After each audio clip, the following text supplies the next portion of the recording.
Michel Barnier has warned he will not return as chief negotiator if hardline European Union states force through a no-deal Brexit this week. The Brussels diplomat insisted he was leaving his role as head of the European Commission's task force for relations with the United Kingdom at the end of the year. He is under pressure by EU capitals, led by France, to walk away from the talks unless Boris Johnson makes significant concessions in disputes over post-Brexit fishing rights and common standards. Mr. Barnier said he had to decide by the end of the week whether Britain had offered enough concessions. According to a diplomatic note, the UK and EU teams were locked in late-night talks in London last night in a bid to get the Brexit trade deal over the line. A mountain of takeaway pizzas were pictured being delivered to the Westminster Conference Centre being used to host the wrangling.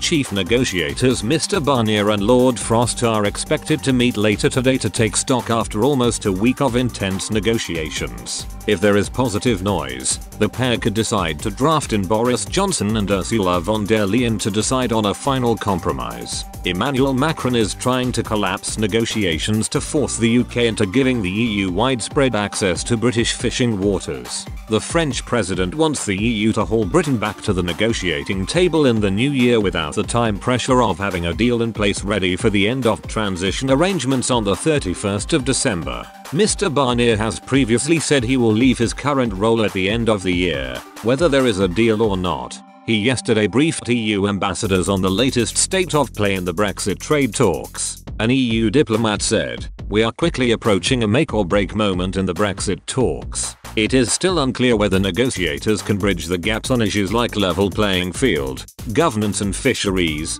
Hardline states, led by Mr. Macron, are concerned Mr. Barnier could compromise in order to clinch a last-minute agreement and protect his legacy. EU fishing states, such as France, Belgium and Denmark, fear they face being largely shut out of the UK's coastal waters."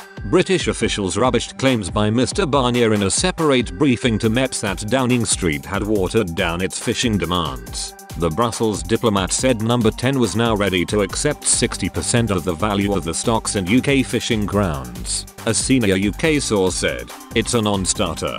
Despite the tensions, Irish Foreign Minister Simon Coveney said, "There's a good chance we can get a deal across the line in the next few days," and in a dig at France's no-deal Brexit push, he added, "Closing out a negotiation as complex as this one is never going to be easy. It's going to be full of tension and standoffs, as both sides try to close out a deal that is acceptable. It's a time to hold our nerve and trust Michel Barnier."